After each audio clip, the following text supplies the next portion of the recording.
So far, it seems like the trend of the offseason is big-name free agents getting traded for very little compensation. We have yet another good player getting traded for very little. Now, this one makes a little bit more sense than some of these other trades have made.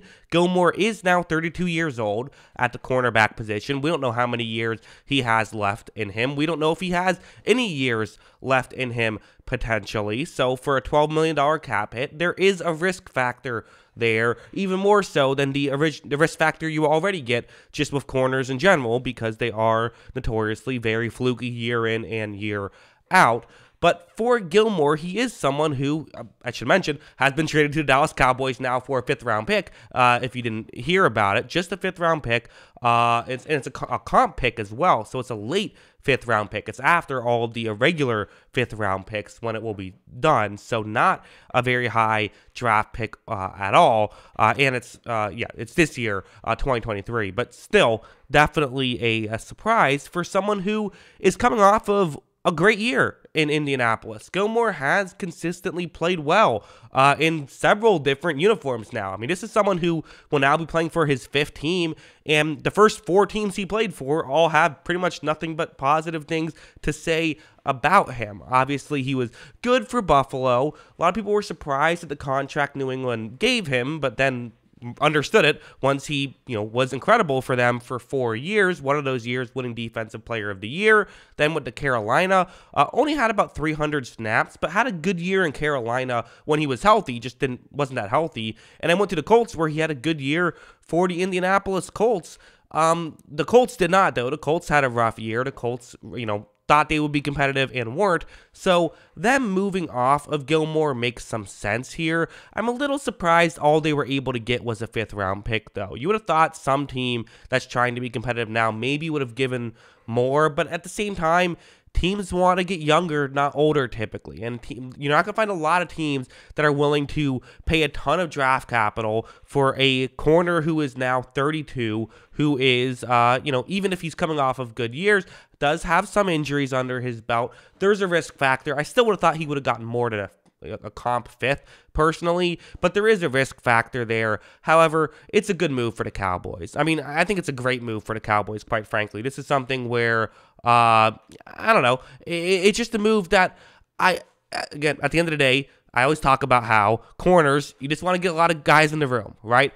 Get a ton of corners in the room, and you're going to be okay. You have, the Trayvon Diggs situation, which is, there's debate as to how good Trayvon Diggs really is. I thought he started last year the best that we've seen of him. I thought he had some rougher games later on, but still as a whole was a good corner last year and a good consistent corner last year, whereas 2 years ago he kind of had that, was a ball hawk but also gave up a ton of yards. Well, if you could have a good season out of Gilmore and you get a good season out of Diggs, this could win you a Super Bowl. I mean, that's legitimately something that you see teams get to the Super Bowl because of those things, right? I mean, we saw it with Dallas last year.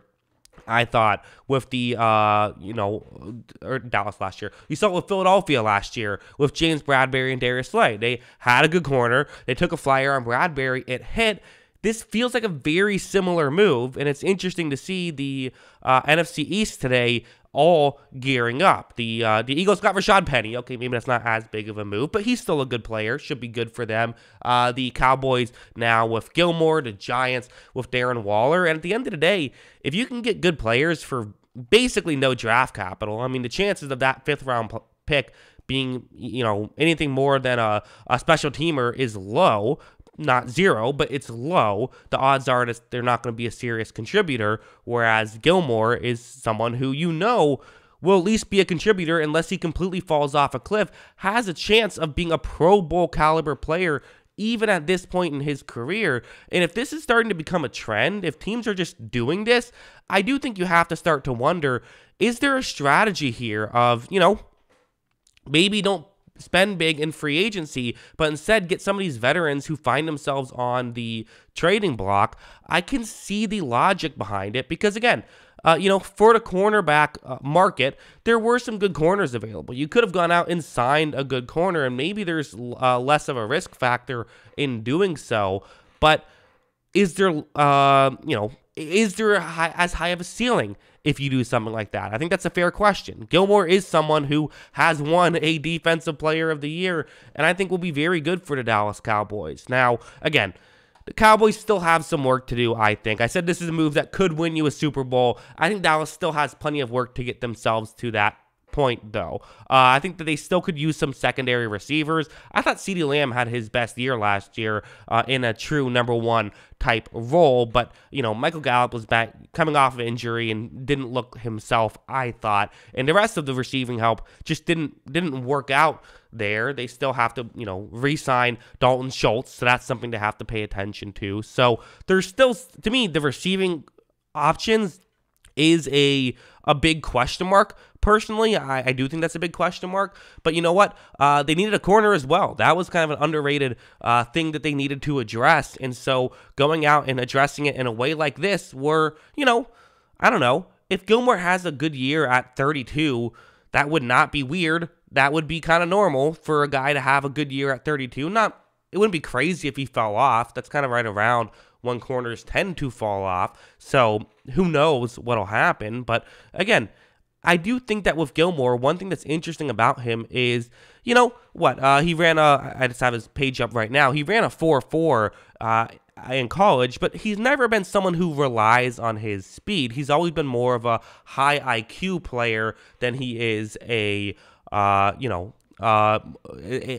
physical player and a physical specimen. Not to say that he doesn't have the physical attributes as well. Of course he does. You need that at the corner position, as you do in every position in football. But he's always been someone who I think relies on his high IQ more than anything else. So because of that, it makes you feel like he should still be able to play well, right? He should still be able to play well, even if he does lose a step speed-wise. Part of me wonders if he's one of those guys that you could say, okay, well, if he loses a step and can't be an effective corner, could you put him at safety? Well, Dallas doesn't need a safety. Malik Hooker and Jaron Kearse and Donovan Wilson, those three safeties, one of the better 1-2-3 safety combos in football. So you have three good safeties already. If they had two good safeties, maybe you could find a way to put him in. I don't think that's the case. I think he's going to try and play corner, which again, PFF had him rated as the 9th best corner in football last year. There's a legitimate chance they're getting a top 10 corner in football for a 5th-round pick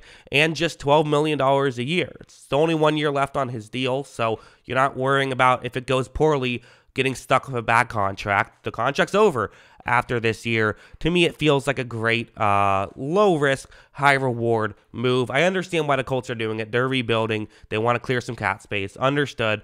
I get it. But I bet they're disappointed they would have gotten, that they didn't get more. At least that's how I would feel. What do you guys think? Let me know in the comments below.